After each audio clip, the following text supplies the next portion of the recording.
kita biasanya menyebut perilaku-perilaku seperti ini ya, agresif luar biasa, ini sebagai perilaku antisosial gitu ya, antisocial behavior gitu. Jadi ketika seseorang itu melakukan agresivitas, melakukan hal-hal yang melanggar norma, melanggar aturan umum, melanggar hukum dan sebagainya, nah itu disebut antisocial behavior. Biasanya kalau kemudian itu sudah menjadi, yang melakukan itu orang dewasa, itu akan menjadi mengarah ke kriminal, perilaku kriminal seperti itu.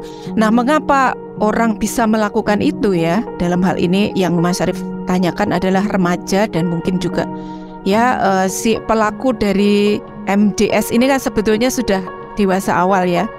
Meskipun di akhir masa remaja juga seperti itu.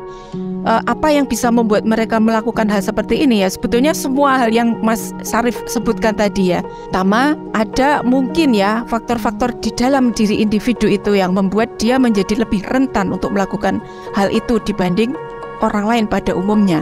Nah, kalau kita bicara individu itu bisa sifatnya biologis ya, misalnya dari sisi genetiknya misalnya, atau something di otaknya gitu yang membuat dia menjadi lebih rentan untuk melakukan itu.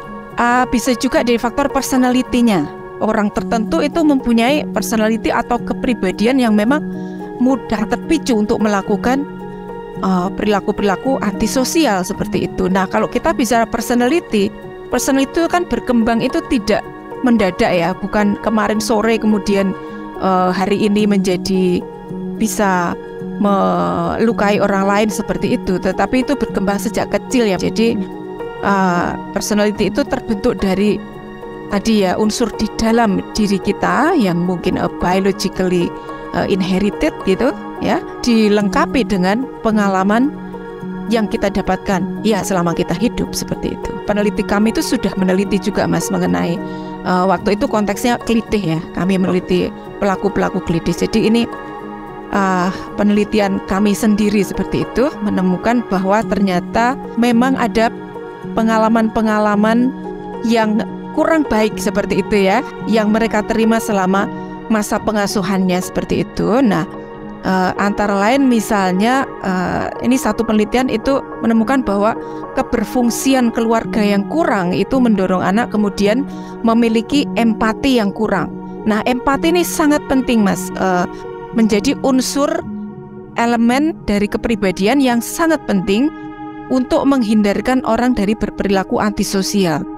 Nah, ini empati ini tidak terbentuk seperti itu karena keberfungsian keluarga yang kurang. Nah, keberfungsian keluarga yang kurang tuh seperti apa ya? Seperti antara lain misalnya ayah atau ibu yang tidak berperan sebagaimana mestinya seperti itu ya.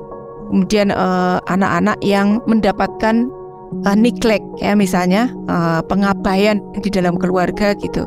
Kemudian juga abuse di dalam keluarga ya, mungkin mendapat ya perlakuan-perlakuan yang tidak pada mestinya gitu, tidak seharusnya diterima oleh anak-anak. Karena anak dengan orang tua itu kan harusnya itu terbentuk yang namanya attachment Mas, kelekatan.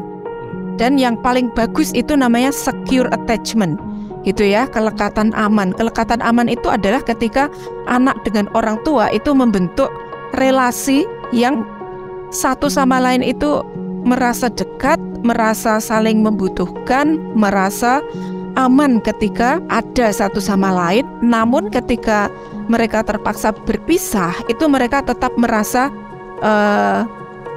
bahwa itu adalah keluarganya. Nah, gampangnya seperti itu.